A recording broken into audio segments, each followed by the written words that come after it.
एक चांदी जैसे रोए वाला भेड़िया एक प्राचीन ओक की जड़ों के नीचे जागता है। चमकती धुंध में चांदनी छलक रही है। जैसे ही वह ऊपर उठता है, उसकी रोए तारों की रोशनी से झिलमिला उठते हैं। उसकी आंखें शांत ऊर्जा से भरी होती हैं। जंगल में हलचल मच जाती है।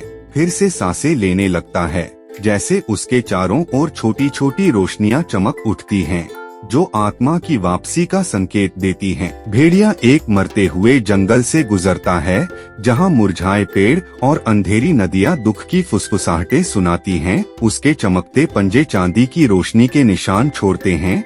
काई और गिरे हुए पत्तों को फिर से जीवंत कर देते हैं। खोखले तनों से धुंध छा जाती है और जंगल के घायल दिल में धीरे धीरे उम्मीद लौटती है।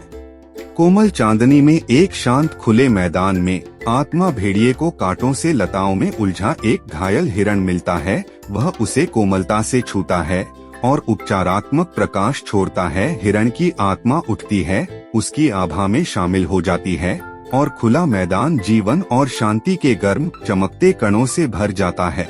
चमकता हुआ भेड़िया धुंध से ढकी घाटियों और बेलों से लिपटे प्राचीन खंडहरों से होकर गुजरता है। जुगनू छोटे तारों की तरह घूमते हैं, आकाश को प्रतिबिंबित करती धाराओं के बीच उसका रास्ता दिखाते हैं। हर कदम शांत शक्ति से गूंजता है, मानो जंगल उस रक्षक को याद कर रहा हो जिसने कभी उसे बचाया था।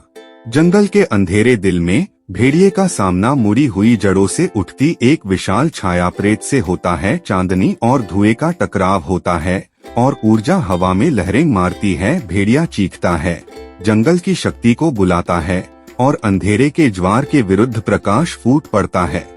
पुनर्जन्म वाले जंगल में भोर का आगमन होता है। सुनहरी किरणें विशाल ओक के पेड़ को छूती हैं और भेड़िए का शरीर चांदी के धुंध में बदल जाता है, जो पूरे देश में फैल जाता है। लौटते चांद के नीचे उसकी आत्मा पेड़ों की चोटियों पर दौड़ती है, तारों में विलीन हो जाती है। जंगल चमक उठता है, जीवंत, शाश्वत, एक बार फिर सुरक्षित।